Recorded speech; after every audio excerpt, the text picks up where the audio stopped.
I'm gonna get you, Sucka. It's interesting. The movie. What I didn't know was the movie was never supposed to see the light of day. So, uh, the studio I made the movie with had a video deal, and they had to make a certain amount of movies to fulfill the video deal. And I'm gonna get you, sucker was one of those movies. I didn't know this, but I made the film, and it came time to release the film, and I was so upset by the materials that I saw because I just felt like, you know, they. It's almost like I felt like they were trying to sabotage the film. But I said to the head of distribution, I said, I don't, I don't know where I got the balls, but I said to him, I said, you can't kill this movie. I said, I don't care what you do. I said, here's what you don't understand.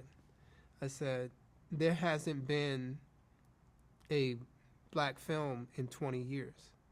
I said, imagine there are no white movies and somebody puts one out. You're going to go just because you haven't seen yourself in 20 years.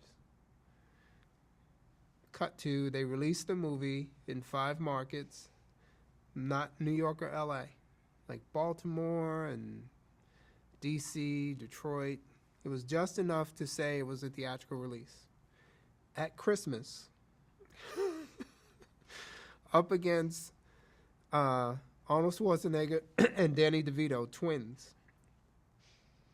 Okay? They spent $200,000 in publicity and sent me to these 5 cities to do some press. Well, box office numbers come in. Twins is number 1. I'm Gonna Get You, Sucker was right there, number 2. And the people at the studio was like, okay, we're going to try one more thing.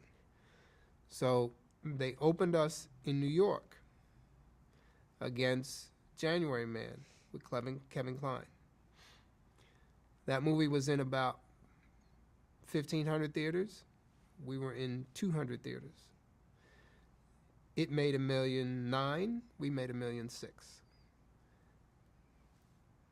You're just like, okay, we got to put it out. So now they release the movie, and they give the Kevin Kline movie to the video, and they keep I'm Gonna Get You, Sucker. And so for me, that was like such a huge victory, you know?